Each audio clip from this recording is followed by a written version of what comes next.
एक पेड़ था, मैं एक छोटा सा कहानी बताता हूँ। एक पेड़ में बहुत सारा ब्रांच होता है, देखा होगा पेड़ में बहुत सारा ब्रांच होता है।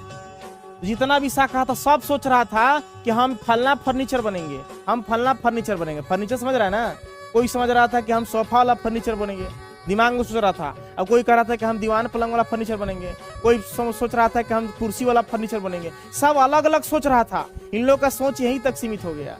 लेकिन एक कोकरा में से जो ताना था वो सोच रहा है कि नहीं हम महाराजा बनेंगे।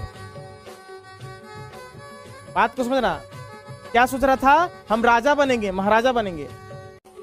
तब हुआ ये कि एक बार आंधी आया, अब आंधी आया वो पेड़ का हो गया, गिर गया। और जो पेड़ काटने वाले होते सब काट करके ले गए और सबको जो है बहुत जितना भी तना था सबको फर्नीचर बना दिया गया। अब एक तना जो उसमें था, जो ब्रांच था, उसको क्या किया? उसको खड़ाऊ बनाया, पहनने वाला खड़ा होता है ना।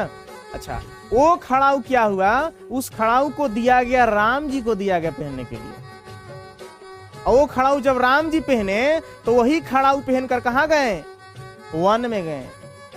जो वनवास हुआ था ना 14 वर्ष का, तो वन में गए।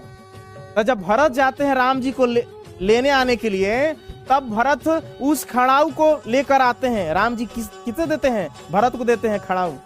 और उस खड़ाऊ को ला करके गद्दी पर बैठाते हैं भरत जी। और उसको खड़ाऊ पर 14 वर्ष तक क्या बनाते हैं? महाराजा बना देते हैं, राजा बना देते हैं। और उसी खड़ाऊ को प्रणाम करके 14 वर्ष तक क्या करते हैं? शासन करते हैं। ये सोच होना चाहिए। वही पेड़ है, वही लकड़ी है, बहुत सारे फर्नीचर बन गए। और वो क्या बना? उसका सोच था कि हम राजा बनेंगे, महाराजा बनेंगे। अब एक दिन उसका सपना पूरा हुआ। बात को समझ रहे हैं? तो सोच हमेशा ऊपर रखना चाहिए, नीचे नहीं।